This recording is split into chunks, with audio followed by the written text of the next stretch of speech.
Ladies and gentlemen, it's your boy Rico back at it again. Welcome, folks. It's a new day.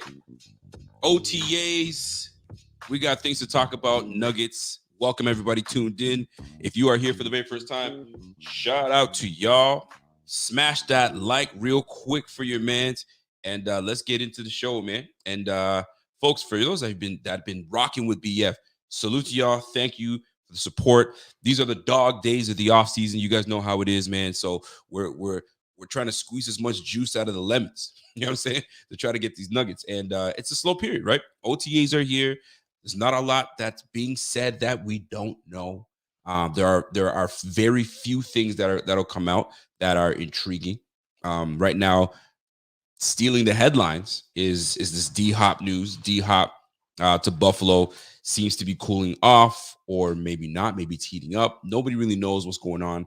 The ultimate motivator in anybody making a decision, especially for career, it's always money. It comes down to money. Obviously, money is a big factor. Quality of life becomes something else. So you mean, what am I gonna? All right, I got the bag. Now what? So D-Hop gave us the 3 criterias that would make him happy. But we know part of that is true, right? It sounds good. It sounds really good. But if you remember a lot of just most recently, anybody tied to the Bills. We'll just talk about people that have been tied to the Bills. That would have made sense. J.J. Watt. J.J. Watt was coming into the end of his career.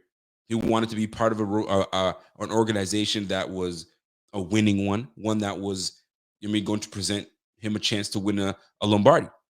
So it made sense for him to join the Bills. That would have been big. That would have been a huge piece to the Bills building block. All those things were important to him, right? I want to be somewhere with a quarterback. Blah, blah, blah, blah. He signs with Arizona. Are you kidding me? So, at the end of the day, y'all can bump your gums all you want about, oh, I want a quarterback. I want management to be great. I want the defense to be, man, the bag is what matters. At the end of the day, the bag is what matters. And D-Hop, he's going for the bag. He's going for the bag. And for those that were thinking that he was going to take a minimum deal, heck no. If you have an opportunity to make money doing the thing you love, there's no sense in taking less. You're gonna ball out no matter where you go. Right? Now you're gonna have the choices because the Cardinals are not retaining you, they're releasing you. And whenever it's officially done, we'll find out. I think it was supposed to be for Tuesday. I don't know. We'll see. But he's officially a free agent. So it's to the point where this brother went and got himself an agent. And that is the smart move. Because at this point, and my man Pierre alluded to this, and it makes a lot of sense. When you get this at this stage in your career, and not that he's getting older, but he is. Let's keep it a buck. He's getting older, and you're gonna have to. These teams want all these little caveats in there, right? They want all these little exceptions, and well, because you're this age, we expect you to do this, this, and this, and this, and if you don't get this, that's called incentives. So this is probably going to be a very incentive-laden contract. I know you're one of the greats. I know you have one of the greatest hands, but we also know that you've had some injuries in the past. We've also known that you had to take some PEDs in the past. So a lot of things are going to be in the contract. So when you're doing these contracts on your own, you might need a little help. So he went ahead and got himself an agent. And when you get yourself an agent, the agent's trying to get paid too. So they're going to go for the bag. They're going for the bag. So the question is, does Buffalo have the bag? And we both know the Buffalo Bills do not. We're sitting at less than $2 million in cap space. Now, Rico, the cap's not real. We know that. We know if they want to free some money up, they can.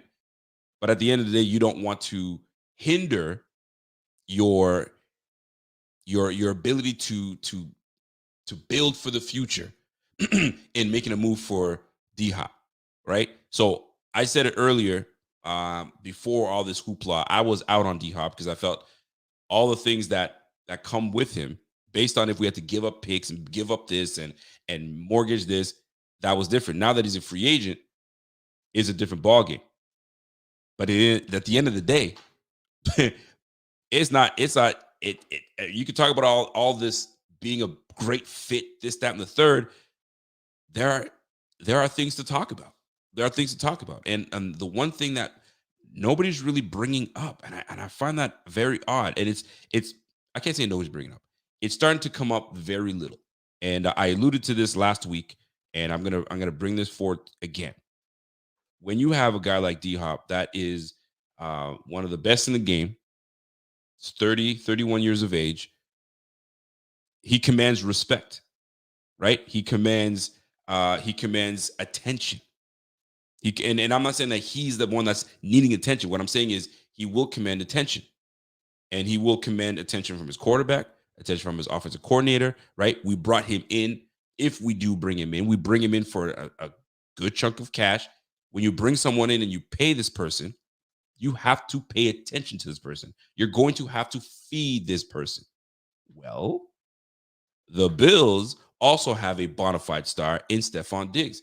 And not once have I heard Stephon Diggs. You know what I mean?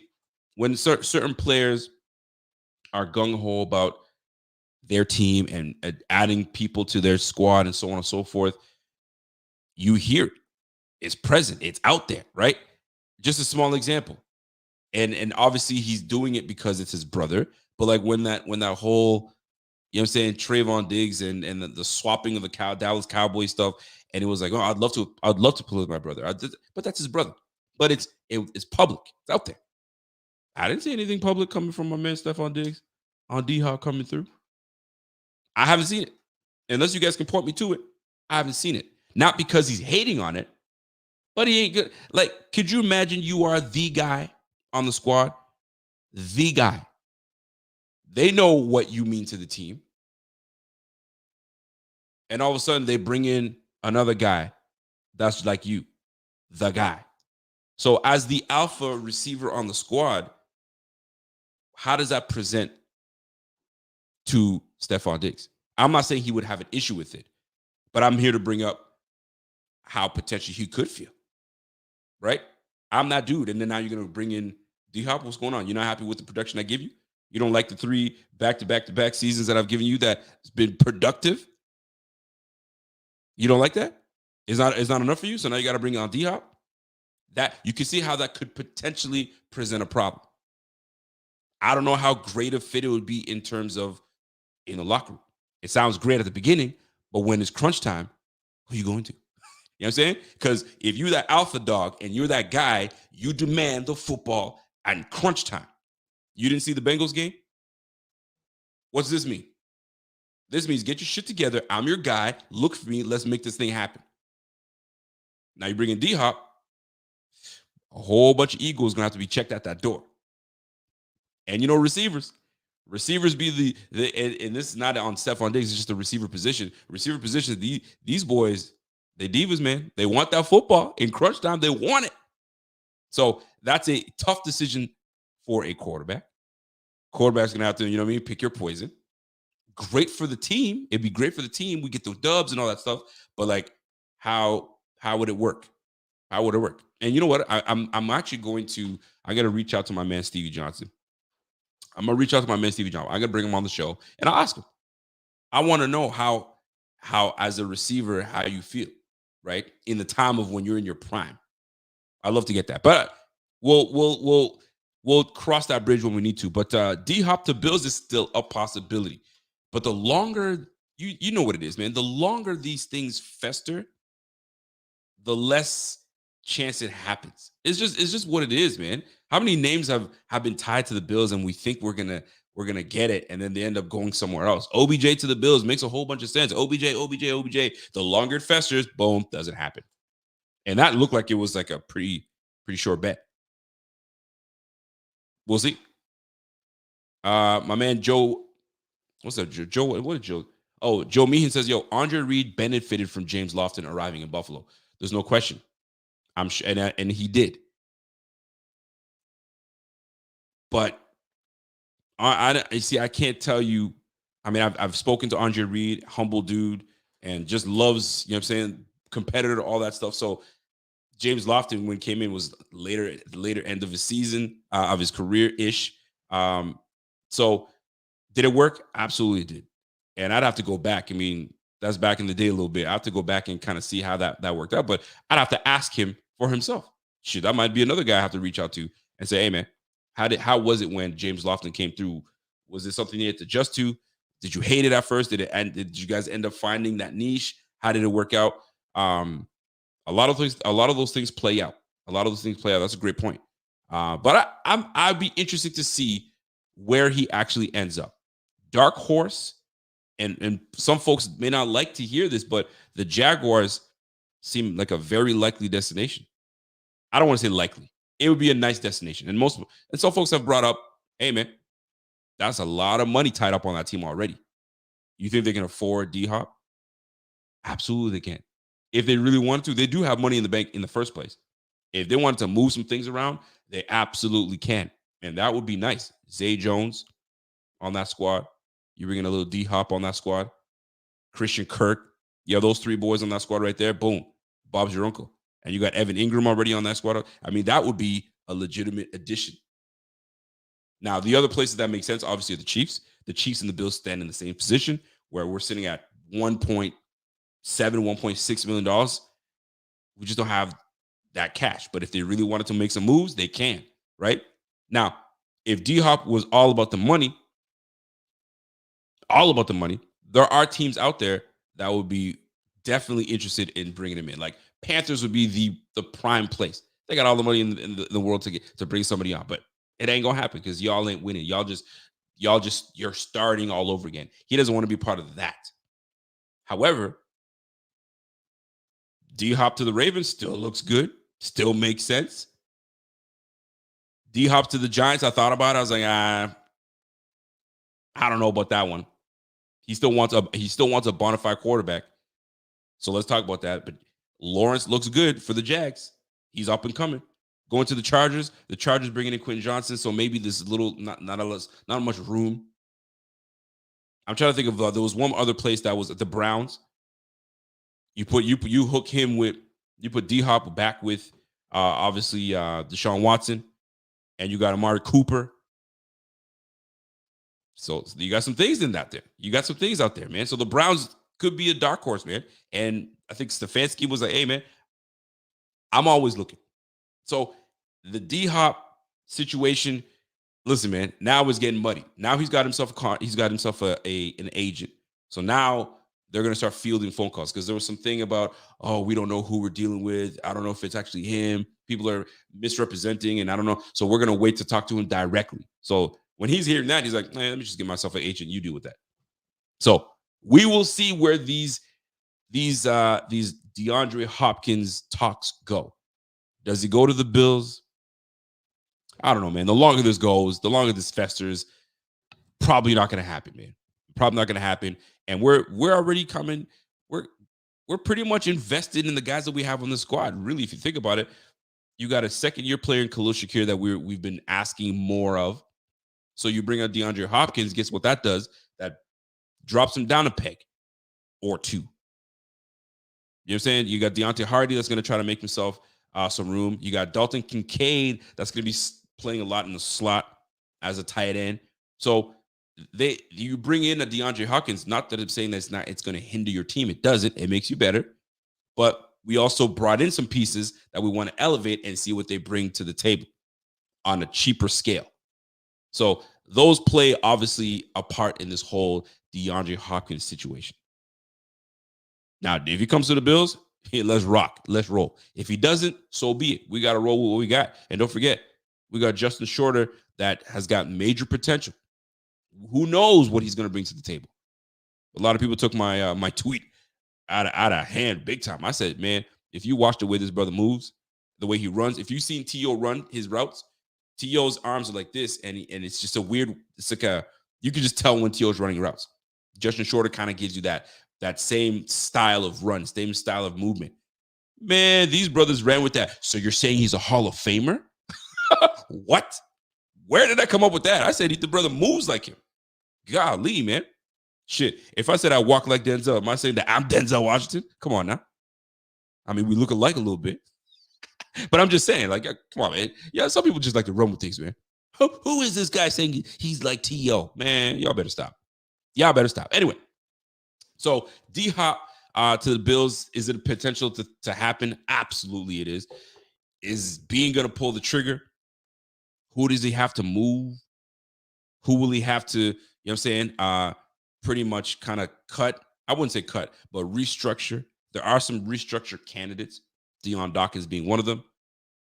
Tre'Davious White being another. Because you want to do those moves for guys that you will retain on this team, not a guy that you're not sure about, right? And the way that rehab is going for Tre'Davious White, and he's apparently he's been looking pretty damn good.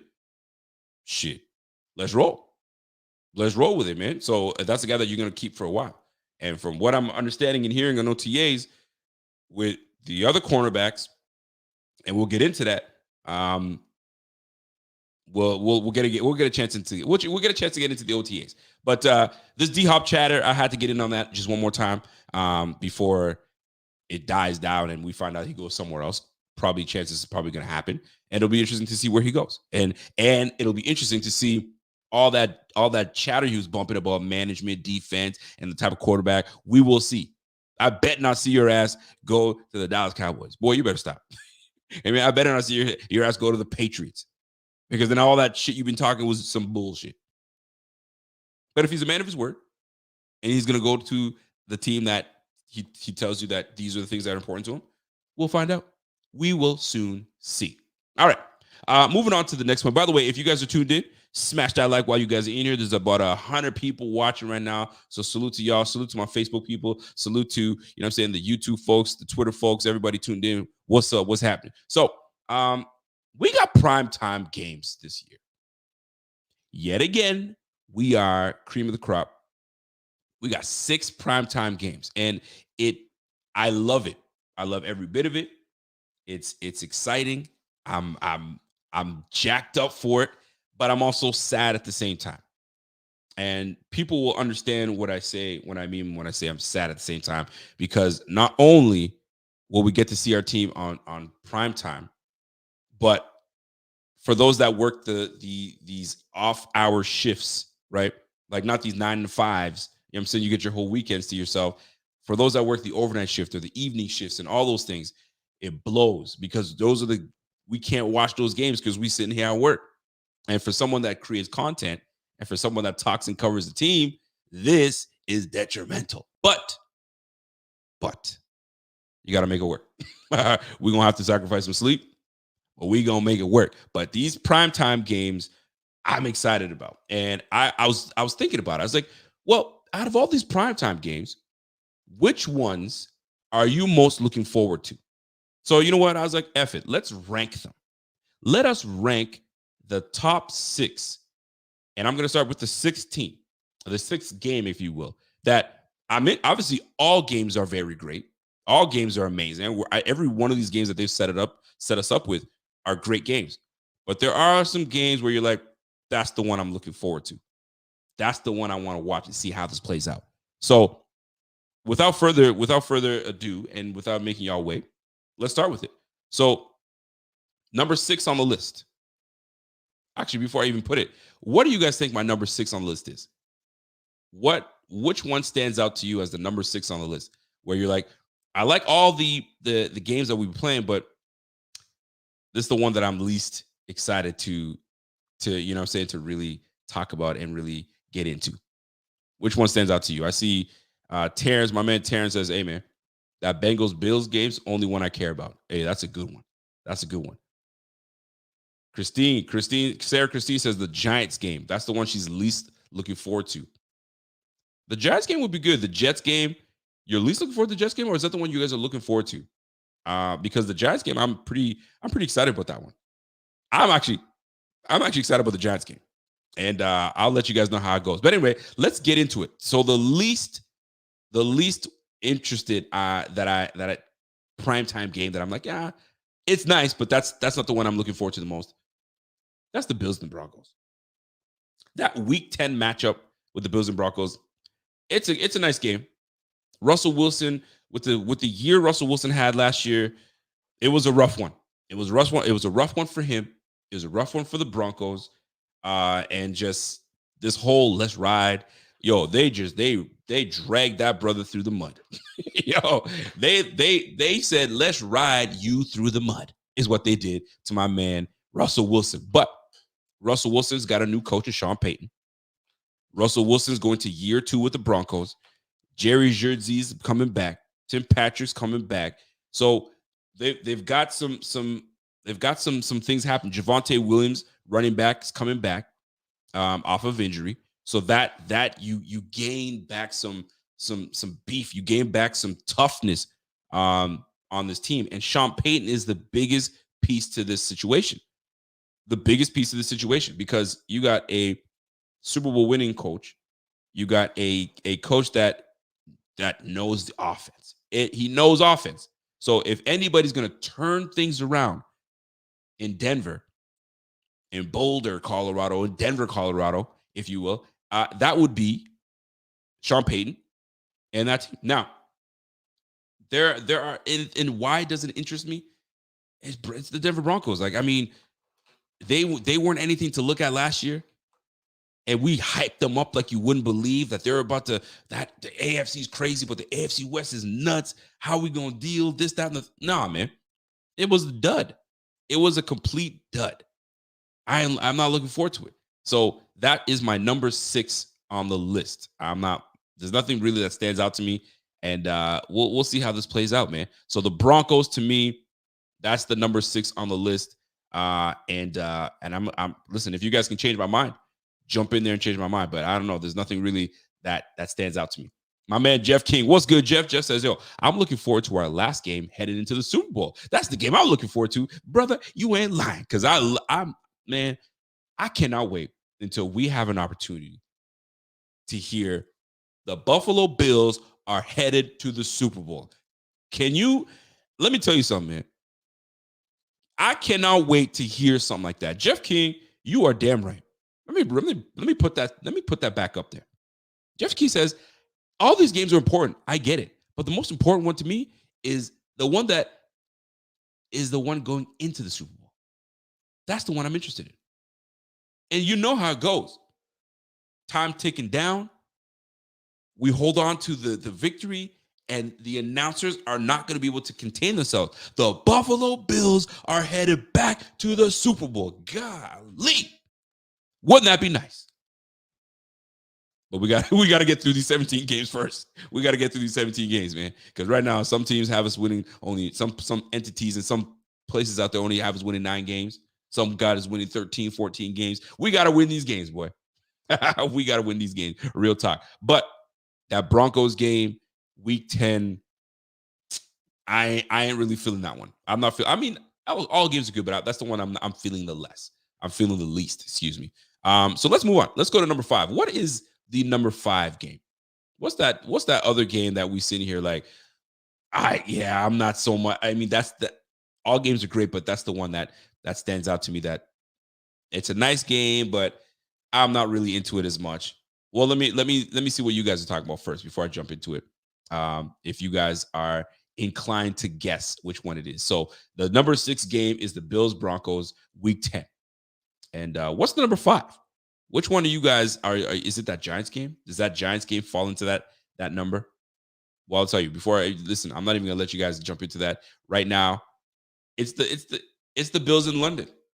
The Bills in London versus the Jags, right? Week 5.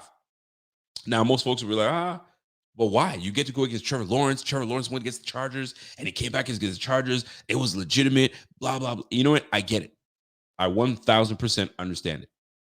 But it's in London. You know what I'm saying? It's supposed to be a home game for us. And our home game's in London. You know what I'm saying? And not only that, you're watching a game at like 9 a.m. or whenever the game is going to be played at 10 a.m. or 11 a.m. It's like, I mean, I could, it's nice, but I'd prefer it to be, you know what I'm saying, at 1 p.m., you know what I'm saying, the 4 o'clock game. But if you're going to make it a primetime game, you make it a primetime game. But you got me watching a primetime game at 11 a.m. I ain't interested. You know what I'm saying? Now, as for the matchup is a great matchup. Trevor Lawrence, Christian Kirk, Evan Ingram, they got a slew of weapons on that squad. Like there's no ands, ifs, or buts about it. You already know That's a huge one. That's a massive game to when you look at two fire quarterbacks, two great head coaches. Peterson is holding it down over there with the Jags. He turned that damn franchise around. Because if you remember the last head coach they had, that boy he ran that team into the ground. It was run amok. It was run amok. You feel me? But I'm not feeling that early morning game. And some of y'all might be feeling it. Some of y'all might be going to the game. Now, if you're going to London, you're going to the UK, you know what I'm saying? Make sure, you know what I'm saying? Make sure that you really soak it all in. Soak it all in. But I'm not feeling that one, folks. I'm not feeling that one. Great matchup. You put that at a 9 p.m. game, 8 p.m. game. Now we got it. But you know what? Zay Jones ain't no joke, man. Zay Jones, I got a lot of respect for Zay Jones. When he's with the Bills, he was a rook. There was some dropsies, and he reinvented himself a little bit when he went to the Raiders, and he was looking pretty damn good. And he's really reinvented himself as a guy to go to with the Jaguars. So I'm good for that brother, man. Real talk, good for him. I'm actually really I'm happy for Zay Jones. Christian Kirk's doing his thing. He got the bag. I was surprised they gave all that money to Christian Kirk. But you know what? He was doing the damn thing for that team, man. So the matchup works. That roster works for that squad, and Peterson's holding it down. So we'll see how that plays out. I got Donut Bop comes in and says, hey, Jags will be more accustomed to time change since it's their second game in a row. Oh, that's a good point. That is a great point. So that's another thing too, right? These guys got to adjust their time. It's just, I'm not into that, man. So that's my number 5 game. I battled with it. I was going to make that number my number 6, but it's because of the matchup. I like the matchup. The weapons on both squads. I think that's going to be a great matchup. And really, Trevor Lawrence is really the draw. Trevor Lawrence he's up and coming, and he's finding his way around this league. So good for him, man. So number 4, we're halfway there. Oh, all right. So number 4 on the list, I'm gonna get right to it, man. It's the Bills and the Chargers, week 16. Well, it's because it's way back. It's way down in week 16. Now, I would have loved that nice and early where everybody's healthy. We get banged up by that time. We get banged up. Who knows who's going to be playing? Who knows who's going to be around at that point? So if you're going to give us this Chargers-Bills game, give it to us early. You know what I'm saying? Where everybody's fresh, everybody's on their game, and now we can really see what's going on with that matchup, right? That's why you don't see a Bills-Chiefs week 16, week 15. You want that shit early. You want that early where everybody's healthy at that point, give or take. And now we see who's really about that life, right? But Chargers are a very good team. You got Khalil Mack, you got Joey Bosa, and listen. I was watching. I was actually listening to Khalil Mack talk the other day, and he was like, "Listen, man, if you think that was what we can give you last year with me and Bosa, you got another thing coming. We did not play well, and we could have played way better than we did. So we are about to bring it to y'all this year." I was like, "Golly, I don't want to hear that. I don't want to hear that." But I have tremendous respect for Khalil Mack. To this day, I waver back and forth, my man. We traded up for Sammy Watkins, and Khalil Mack was right there for the picking. He was right there for the picking. If we were trading up, we could have grabbed that brother right there, and what a difference he would have made for this team. Oh my God. Like, he's still doing things now. Could you imagine if we built off of bringing him onto the squad? And sometimes I get bothered by it. But at the end of the day, it is what it is. It happened. Sammy Watkins came through, gave us a bit of buzz in the city. And that Sammy Watkins addition ended up making the Bills have to make a decision with Stevie Johnson. Oof. It pains me to this day when we had to make that move to Stevie Johnson. When we brought in Sammy Watkins, we said, all right, Stevie has been great. We're going to trade you to where you want to go because, you know what I mean, we know you're from the Bay. So they traded that brother to what? I think it was San Fran he went to first. Or was it the Chargers? San Fran. Oh, did that ever pain me? I don't know about you guys, but when they moved Stevie Johnson, I was pained because, yes, we had Robert Woods. Yes, we had, I think, Marquise Goodwin. Was it the year before? I think we had Marquise Goodwin on the squad. I wanted every one of those last guys on the squad. Stevie, Sammy, Robert Woods. Like, we should have kept that thing. Saddens me. It does. It really does sadden me. here we are. You know what I'm saying? Sammy Watkins is somewhere in the league. I don't even know if he's in the league still. And Stevie Johnson is he's still that guy. I love Stevie Johnson. That's my favorite Bill of all time. You already know that. Let's move on. But these Bills Chargers game should be great. It's one of those games where you're gonna have to protect Josh Allen. Protect Josh Allen. Because in the words of Deion Sanders, they coming. You know what I'm saying? And we're gonna be screaming around that edge. And they've got some great weapons. Obviously, Keenan Allen's on that squad. They got Eckler. Eckler's just like this guy can run the ball inside, outside, catch the football. They've got some great weapons on that squad. And then let's not talk about the defense. Defense, I mean, you already know what it is. So they're coming into their own. So that to me, that's the number 4 game. It's gonna be nice. I wish they made it earlier, but this setup is gonna be something, man, because these games are gonna matter down the stretch. And I see why they did it. Matter down the stretch. You're gonna play an AFC West foe, and we'll see how that plays out. So shout out to the Chargers and the Bills game. That's gonna be a fun one. And that's my number 4 game. Primetime game that I'm looking forward to. All right, let's move on to let's go to the next one. What do you guys think it is? I mean, there's only 3 left. So what do you guys got? So I got the Jets, Bengals, and Giants. Those are the ones that I'm looking forward to the most. And let me just get right into it. Number 3 on the list, that's the Giants. Bills, Giants, week 6. I have that high. Most people are like, what? You got the Giants with the number 3 game you're looking forward to? Yes. Because if you think about it,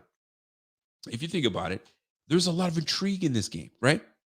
You got Brian Daboll, the former coach of the Buffalo Bills, the former offensive coordinator of the Buffalo Bills, that pretty much got these guys offensively on the map, lighting things up.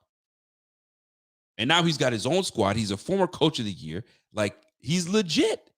He's legit. Joe Schoen went over there as the GM over there. So they started poaching people. You know what I'm saying? Isaiah Hodgins made it to that squad. He's over there doing big things.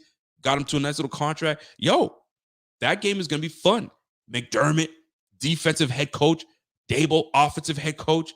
Clash together. You got an aggressive style offensive coordinator, aggressive style defensive coordinator. It's a good clash. It's a nice clash. And you know that they construct their teams somewhat similar. So how could you not enjoy this game? And there's just more intrigue to it. You know what I mean?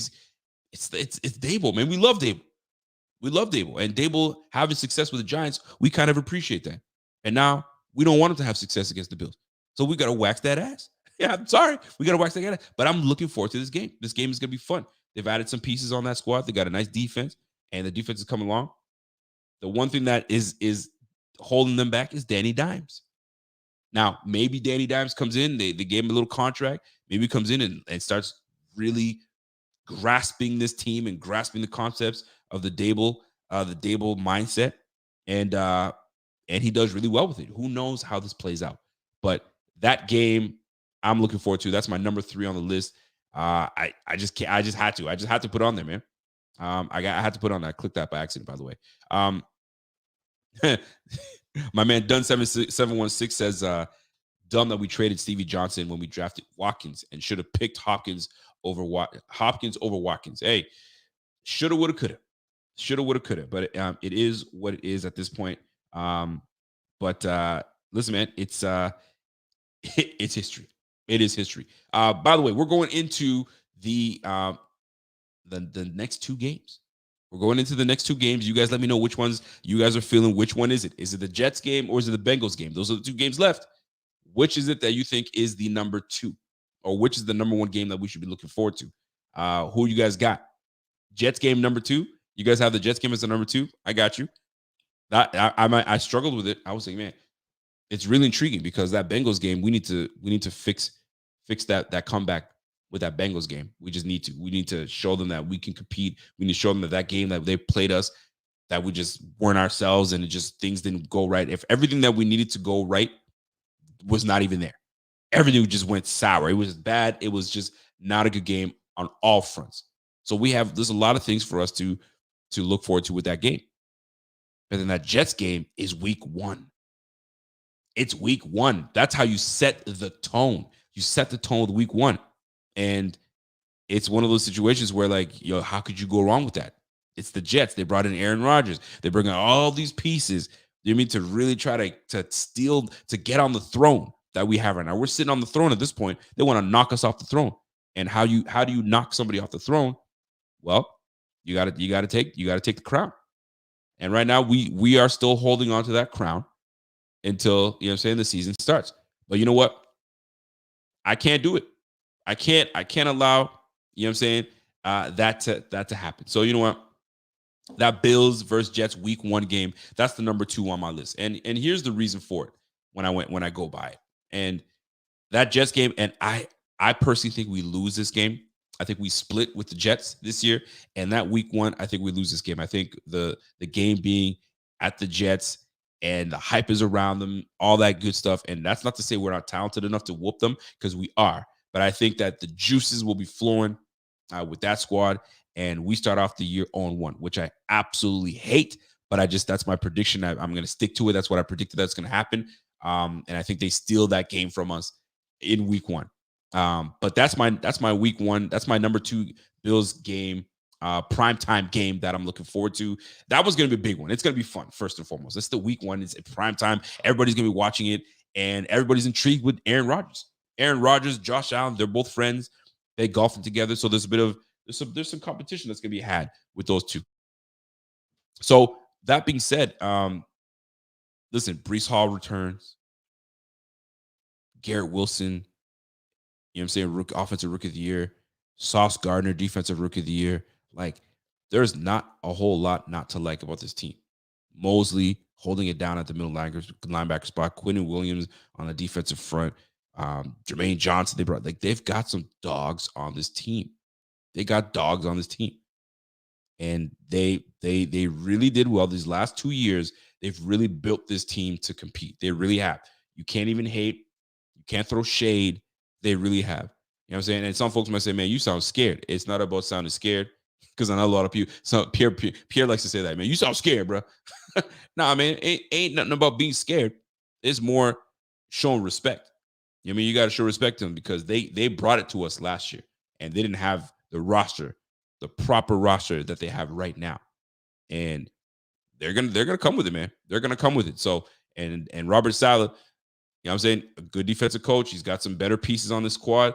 He's really gonna cater to the guys on the squad, and he's gonna bring it to us. So this is the game that is gonna be fun to watch. There's no question about it. So the Jets week 1, that's my number 2 game, and I'm looking forward to that game. It's gonna be a big one. And last but not least on this list, it's the Bills-Bengals week 9. The Bills and Bengals week 9 has to happen. It has to happen, and it can't happen soon. If they gave it to us sooner than that, I would have loved it. But this game right here, how could you not make this the number 1 game on the primetime list? Have to. Joe Burrow is getting all the love. You know what I'm saying? I had Bengals content creators talking mad-ish. I have one of my good friends, Brandon, is a Bengals fan, and he was like, yo, we're going to slap you up. I was getting heated the way he was talking. Yo, we're going to slap you up. What do you mean? Yo, his face even saying that was making me upset. You know what I'm saying? But I had to put on a brave face. I'm like, nah, hold on a sec. You think you're going to smack us up? What about when you did this? And what about, man, they smacked us up. They did. And he was right. You know what I'm saying? I have my man Zim that came through, a Bengals content creator. And he goes, you guys got a good squad, but we just match up way better. And we're going to be all over you. It's just what it is. So all that needs to be put to rest. We need to come in week 9 the same way we circle when we have to play the Chiefs. And we've done pretty well against the Chiefs in the regular season. I know it's regular season, because what really matters is the playoffs. I know. But in the regular season is what we talking about right now. This is what we talking about right now. So when it comes down to this the Bills-Bengals game, we have to return the favor. We have to come in and wax that ass. When I say wax, I'm talking about smack that. Smack that. I might as well just play me some Akon right now. You know what I'm saying? Because we need to smack that, make them get on the floor and just say, okay, no more. No mas. Stop.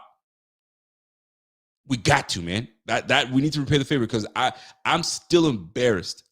I'm still to this day embarrassed of that performance that we put on in front of everybody. Set aside all the nonsense we were talking about. Once you get on the football field within the white lines, play ball. Play freaking ball. But we sitting here bullshitting, getting spanked 27-10. Golly, I'm embarrassed. Listen, it's stirring something up in me. You know what I mean? So that's why this week 9 matchup against the Bengals, we gotta take care of business. We gotta take care of business. There's no ways about it. It has to. James Cook going into his second year. I'm looking forward to that. We brought in Brandon Shaw. I'm gonna get into that in just a moment. But listen, we've got some guys on the squad that just really need to get it together, right? So the weather elements, whether you want to call it something or not, that plays a part. But I'm gonna say this though. A lot of people were giving Isaiah McKenzie flack for a comment he made on the Bengals-Bills game when he mentioned weather. And most folks say, oh, hold on a second, man. You can't use the weather as an excuse because the Bengals were in the same situation. 1,000% agree. But he did say something that got me thinking. He goes, our offensive coordinator and Ken Dorsey, for the elements that we were playing in, he wasn't setting us up, and I'm paraphrasing here, by the way. He wasn't setting us up to win. He wasn't setting us up to play, you know what I'm saying, to put us in position to make plays. Like, it's snowing. You know that the weather, the conditions are crap, footing is crap, and you got us just running these clearing routes and deep routes, and like, it's basic. No wonder we lost. So like, and that's what I caught from him. It wasn't about the weather. It was about, in the weather, put us in a position that we're calling plays that fit us to win this game. And that's what he was calling coach out on. And I found that very interesting because, listen, man, if we playing in muddy conditions, I'm obviously exaggerating here. We're playing in muddy conditions. It's a monsoon, okay? And we sitting here airing it out, deep shots. It's like, whoa, this is a game where you gotta, you know what I mean? It's a bruising game. Run the freaking football. Everything stay close. Like, that's how you're gonna do it. But we airing the football out. That ain't a recipe to win. And these rains that you can't see. I mean, I'm exaggerating completely, but that's what I gathered from Isaiah McKenzie. And case in point, if you look back at that game where it's windy, it's cold, there's snow, all that good stuff, guess what the Bengals did? They ran the freaking ball. They ran the ball. Joe Mixon, what do you have, like 160 yards rushing? Like, it was ridiculous. But they played to, and I'm going to sound like Herb Edwards here, they played to win the game, and they did. They whooped us 27-10. But they played to win the game because they ran the freaking football. Golly, man. I'm getting all worked up again. Anyway, I digress. But you guys catch my point. So we will see how this plays out week 9. This is a big matchup. This is huge. We better circle that bitch on the calendar. And when that time comes, when the Bills and Bengals play, we got to leave with a dub. And just to make sure that I want to stay true to my ranking system. Did I have us winning that game? I gotta go back. I had us losing that game, by the way. Although I have us losing that game because I just think that that's just the way it's going to shake out. I obviously I want to win that game, but that's the game I'm looking forward to. It's not about winning and losing. It's about what game am I most looking forward to watching. That's the way I look at it, right? I think we lose that game. But I mean, predictions are a crapshoot. I can predict that we go 17-0 and we go 0-17. You know what I'm saying? I can predict that we win 13 games, we win 8. I can predict that we win 7 games because I think we're going to be trash, but we win 14. You know what I'm saying? It could go anywhere. It really can. You know what I'm saying? But this isn't about winning and losing because I've already done that. I already went through the schedule. I have us, I think I have us going 12-5 this year. It's just a tougher schedule. It's just what it is. But this very game, I'm looking forward to. Um, and it's just a big one. We need if we win this one, that's great. I just don't see us winning that one. Now, out of the games that we are on primetime, just so I can tell you how I had this had it played out actually. So primetime, let me go through my notes. So I had us I got us losing against the Jets. So we lose against the Jets week 1, primetime. The next primetime game was in London. I had us losing that one too. Damn. So we lose that one. Hold on. So we win the Giants game. And then we're up against the Bengals. We lose that one against the Bengals. We win against the Broncos, and then the Chargers. We win against the Chargers. I have us win against the Chargers, and listen, golly, I didn't realize that I picked the games like that. Well, that's just the way it is, folks. That's just the way it is. The primetime games, I didn't even look at how it played out. It's just that's the way I had it going.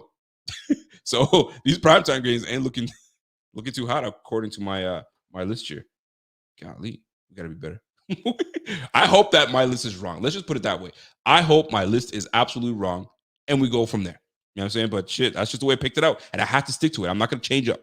I gotta stick to it, and I'm not gonna change up. But that's just the way I have it. So Broncos, I have us winning.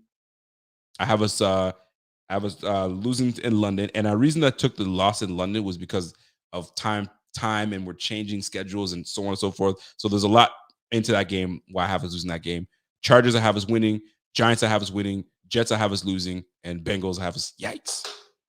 Primetime games don't look good for us this year, guys. That's just the way it is. I apologize if you guys don't like that list. It's just what it is. I hope I'm wrong. So, folks, that's the list. The primetime games that we got going. It's gonna be a fun year, man. This is gonna be a fun year. This is gonna be almost a redemption year because and it's weird to say this, although we won 13 games, it just feels that against the teams. I mean, they were playing some really strong teams, and I feel like this is a redemption year almost for priming us for the playoffs and then really making it work in the playoffs. Playoffs is where we need to really perform, and that's the big one. And our performance in the playoffs, we've just come up short. We've come up short, man. And we were like, I can't believe it, but we were so close to the Super Bowl. Like we don't realize how like, I'm not saying we take it for granted, but we were in the AFC Championship game. Playing the Chiefs. Golly, like we were close, but we just weren't ready. We just weren't ready.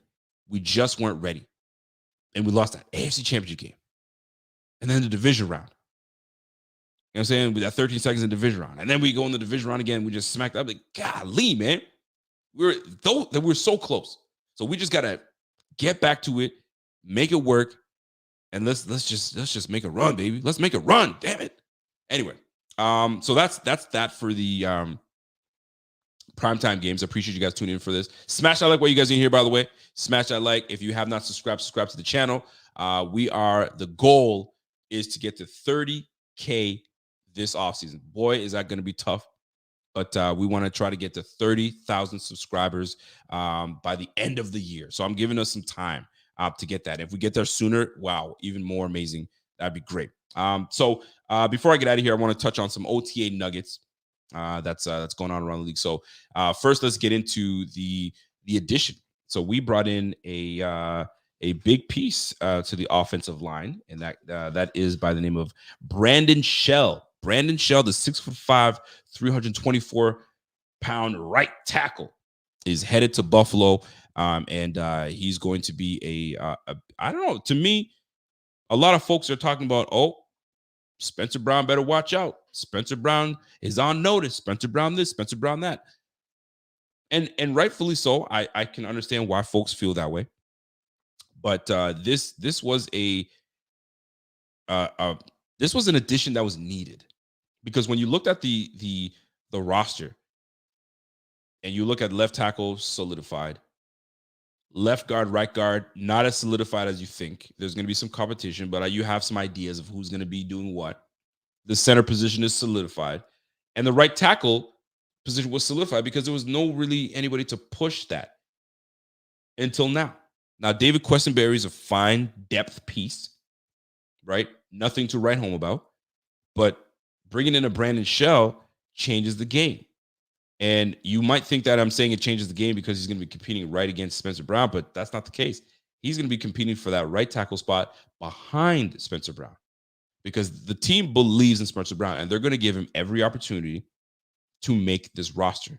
And when I say make this roster, I'm talking about make this roster a great roster, to make this to protect Josh Allen. Because if you look at what we've done this offseason, we've made an emphasis with the little money that we had. We've made an emphasis on protecting Josh Allen.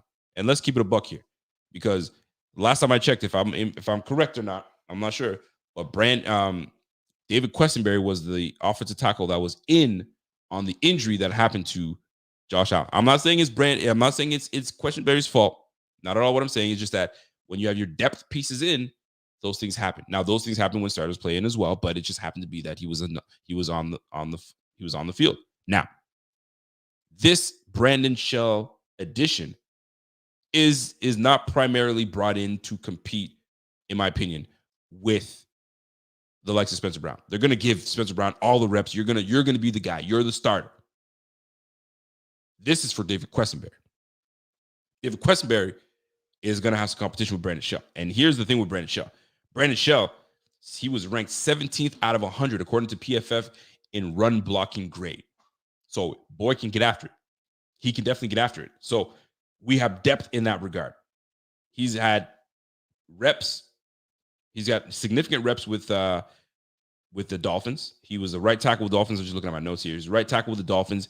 He had 479 pass blocking snaps, only allowed 2 sacks. He allowed 40 pressures, and he had 11 starts with that squad. So it's not like he's some guy that just came out of nowhere and here he is. He's had some time. I think he even had drafted by the Jets, I believe, in the 5th round, and he had starts with the Jets as well. So he started at least 7 to 8 games with the Jets. He had some time with the Jets. He had some time with the Dolphins. Started 11 games. So the guy's got snaps under his belt. He's got experience under his belt. So those are important to know when you bring in a guy like that, and he, in my opinion, will beat out David Questenberry.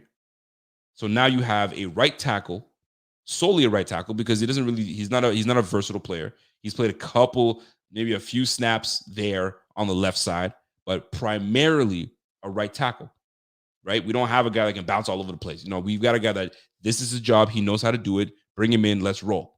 So Brandon Shell coming through is going to not only back up Spencer Brown, but if Spencer Brown decides to shit the bed and is just not panning out the way we thought he would, and we gave him every opportunity to be that guy, insert Brandon Shell.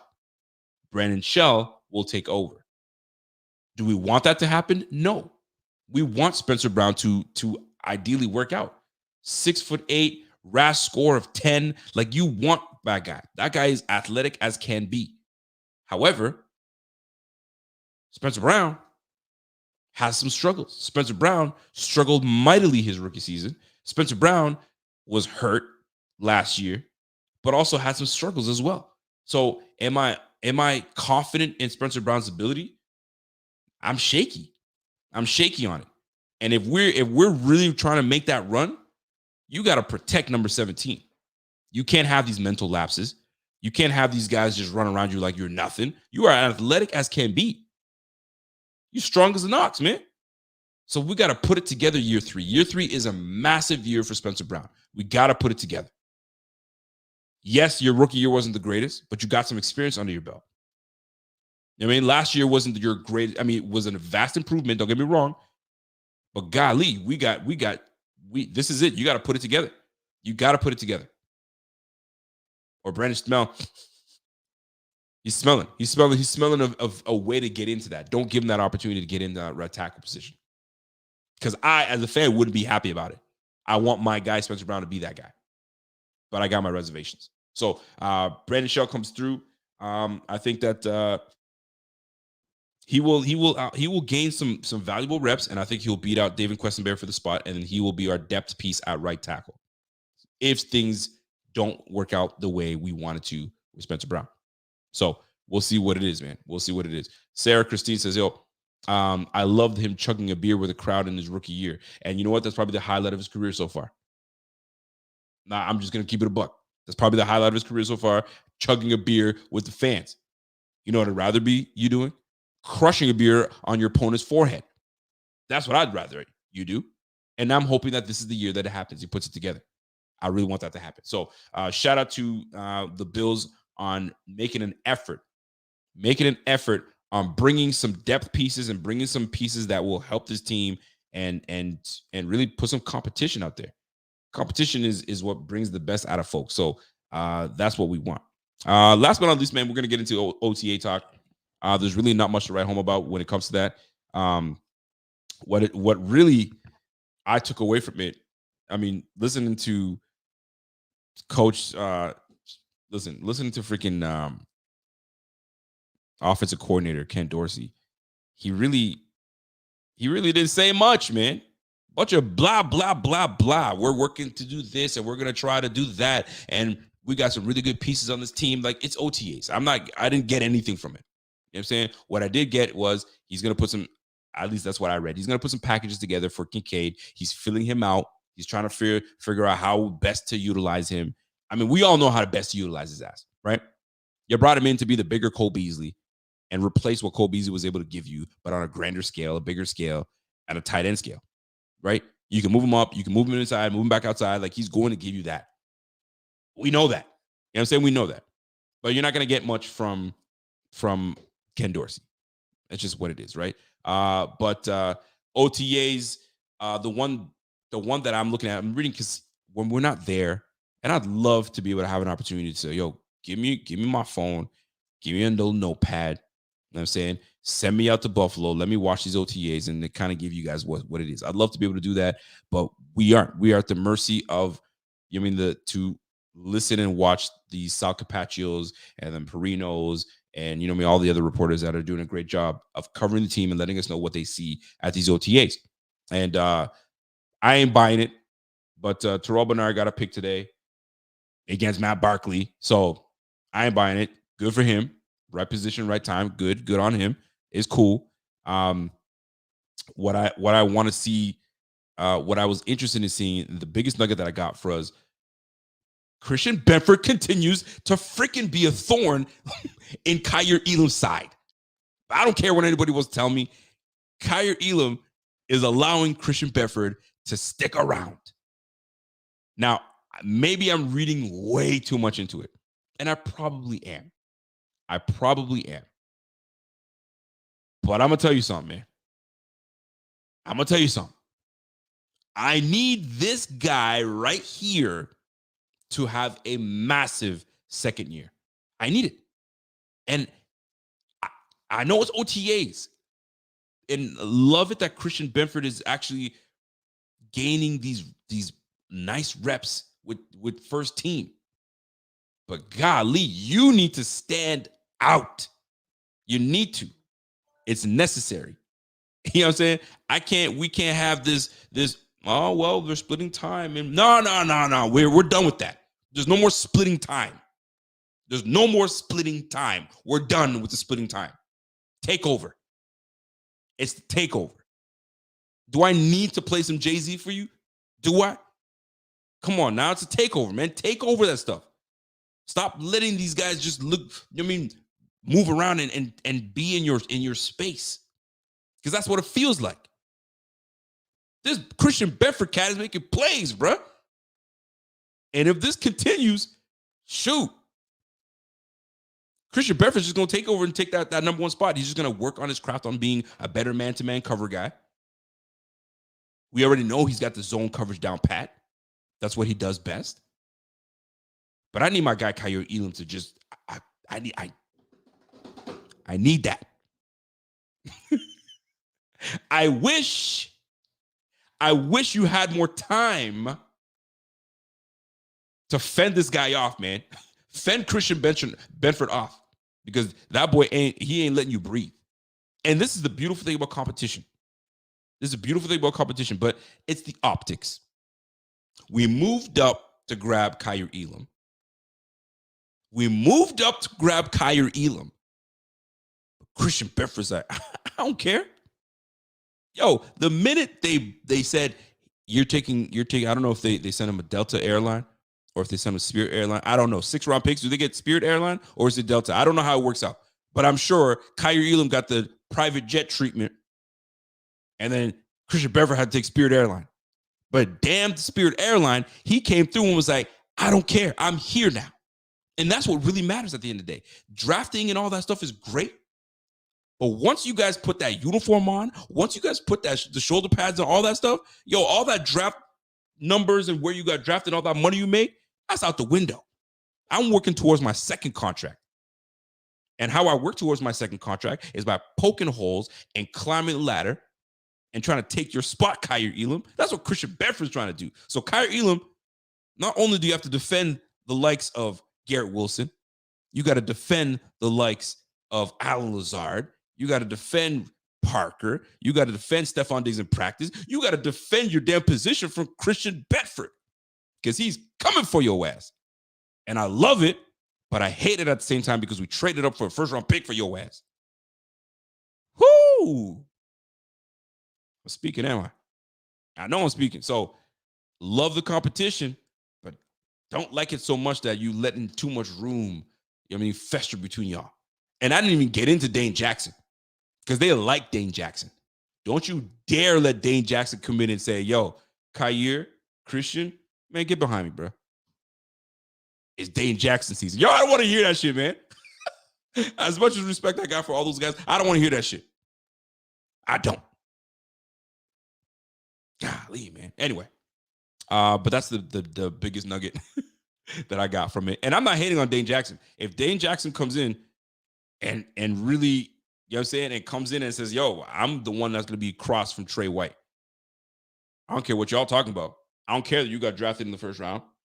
I don't care that you got drafted in the 6th. My ass got drafted in the 7th. And I'm holding shit down. So golly, man. Not something that I was looking for. I didn't even think I was going to go here with this. But here I am. Here I am talking about the freaking cornerback spot number 2. And guess what? And it's going to come down to competition. At the end of the day, guys, you guys know what it is. Trey White has been looking fantastic, apparently. So hopefully he returns to his all-pro prowess, all-pro, you know what I'm saying, all-pro Trey. But there's some competition at that cornerback spot. Oh, that's going to be tough, man. It's going to be tough. It's going to be tough. It's going to be fun to watch. So that's a 3-man race right now. Dane Jackson, Kyer Elam, Christian Bedford.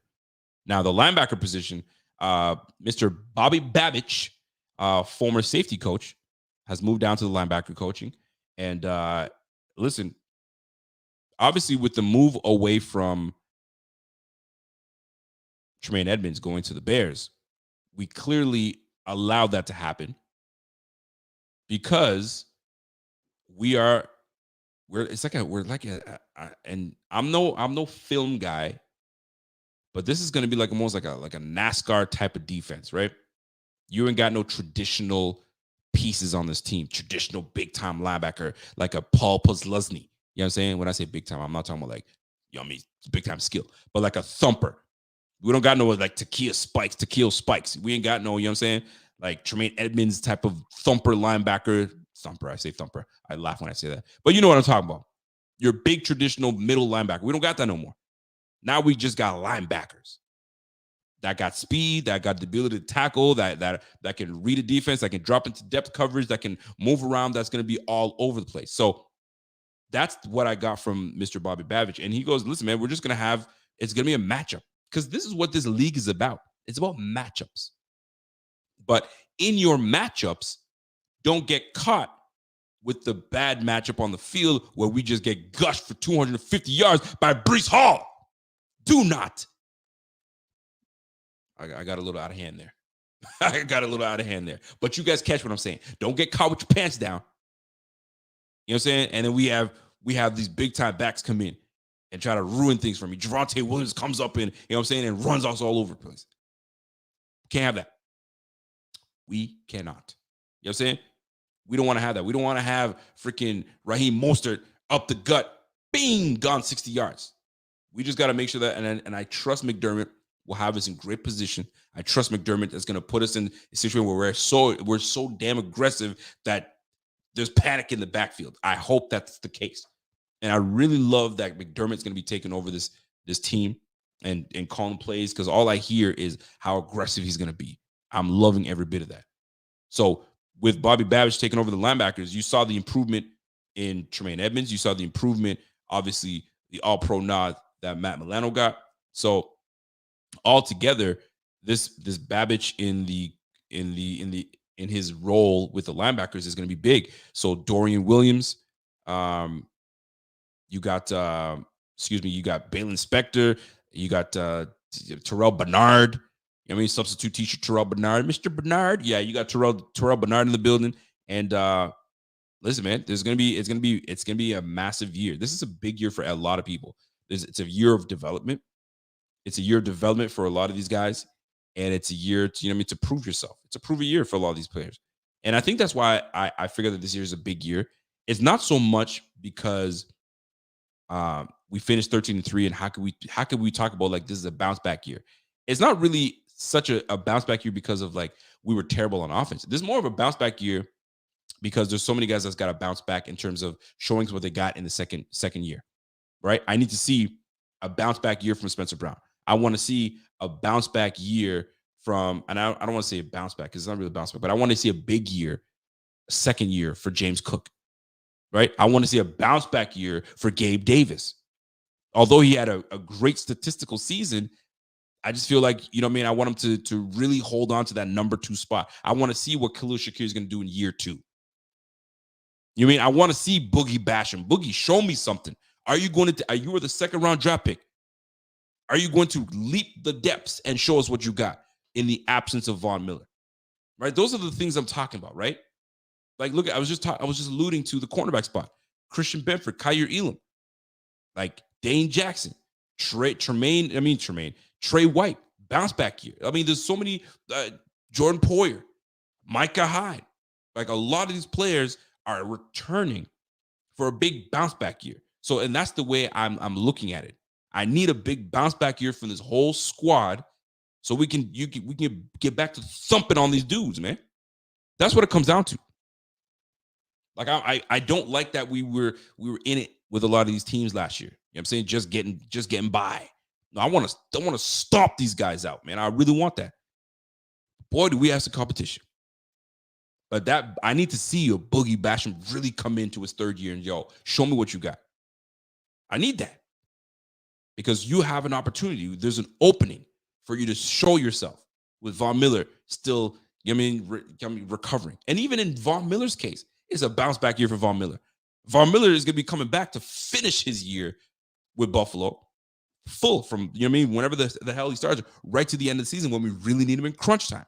We missed the presence of Von Miller last year, and there was no one there to fill the void. So this is where AJ Epinesa, Boogie Basham, all those cats got to jump in and show me what they got. This is a big bounce back year. And this is what I mean by bounce back. I hope you guys are not thinking like, we won 13 games. And no, it's not about that. It's not about the record. It's about certain individuals on the squad that's got to show us something, right? And that week 9 matchup against the Bengals, bounce back, man. That's a big year for us to bounce back. We need that 100%. But other than that, in OTAs, a lot of people are just talking the same old mess, right?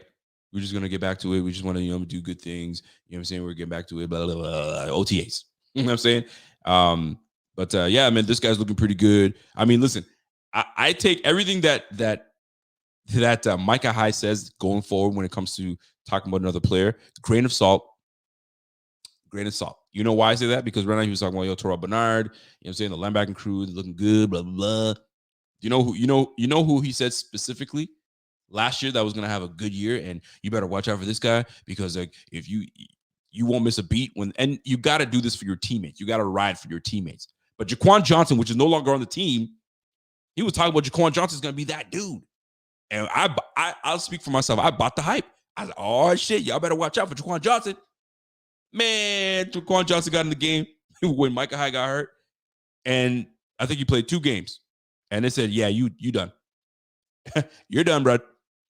In the words of my daughter, she said that she was like, "Dad, you're done." You know what? That's exactly what they did. Oh my God, Jaquan Johnson. They played him in that Miami Heat shit. You got me talking about Miami Heat. The Miami Dolphins game. They said, "You're done, sir." How'd you go? How'd you go? But anyway, I digress. So, folks, that's it for me, man. Yo, you got me laughing at Jaquan Johnson because that's what yo, Micah had me thinking that Jaquan Johnson was gonna be that dude, that piece out of Florida. Watch out. You know what I'm saying? So I mean, we'll see, man. Micah had also said that he's looking forward to intercepting Aaron Rodgers. That's his good buddy, but when they get on the field, it's gonna be it ain't gonna be the love that you normally get. I guess we'll see, but it's pretty cool. I kind of felt some type of way a little bit, but then I understood it because you're, and I'm gonna tell you why I'm about to say I'm gonna say. He's like, I have a case, and I've got intercepted football from Pat Mahomes, and I got intercepted football from what do you call from Tom Brady. I felt some type of way about that. And then I thought to myself, like, that makes sense. Because when you're done, and you can look back 10 years from now, right? You're gonna be like, yo, I played against some of the best quarterbacks ever. Pat Mahomes is gonna be one of those guys. The guy's just legit. Tom Brady's already he's probably the GOAT, you know what I'm saying? And it wouldn't surprise me if Pat Mahomes, you know what I'm saying, comes in there and you know what I mean, challenges that, because he's looking really good right now, as of right now.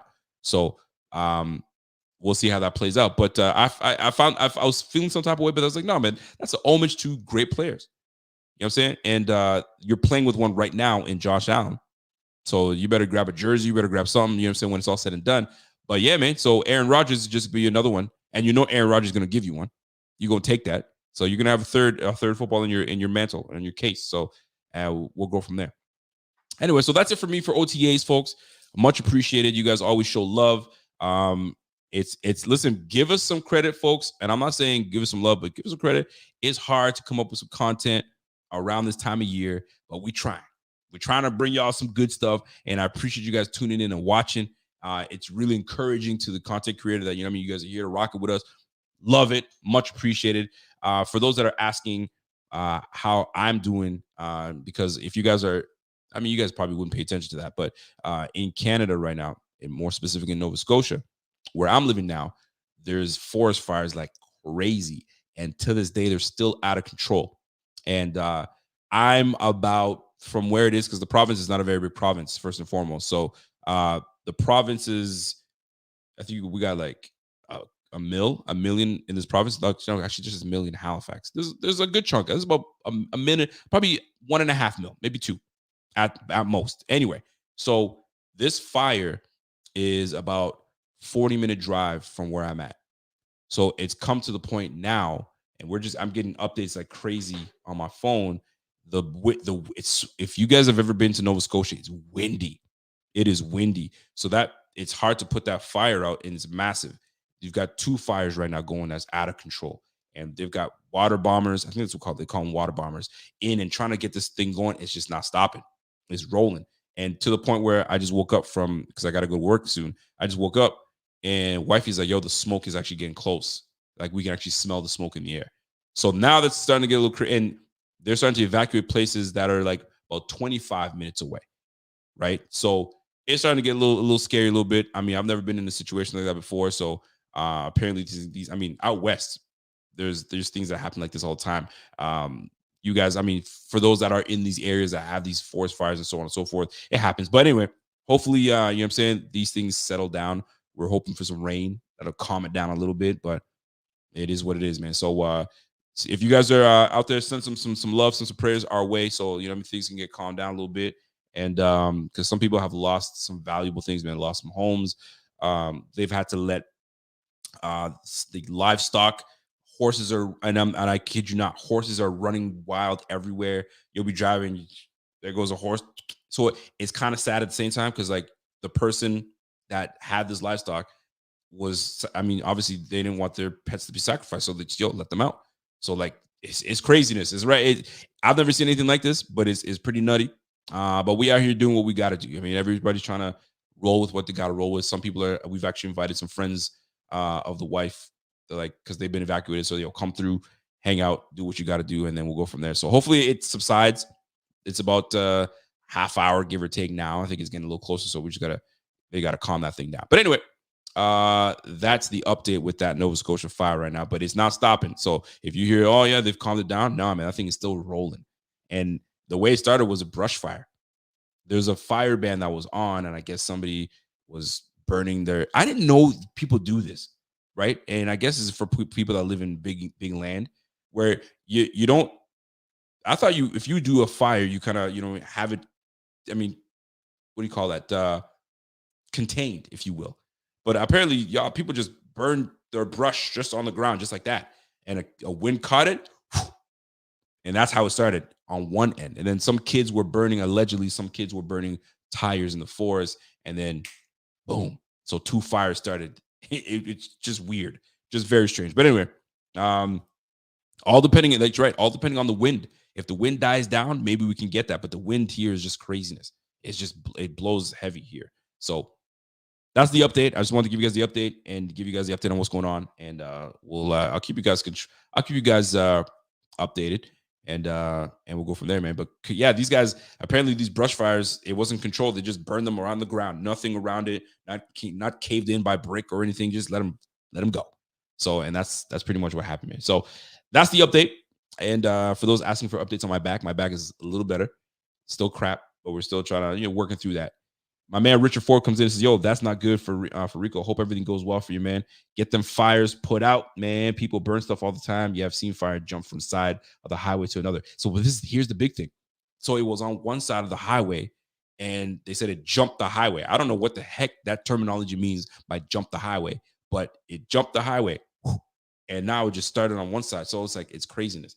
I had guys come into work. I was like, what is that smell?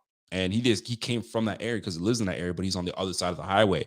So his whole truck and himself smelled like that. I was like, golly, craziness, man. So yeah, the area is starting to fill with smoke. So hopefully it subsides and we get it under control. But here we are, folks. So guys, that's it for me.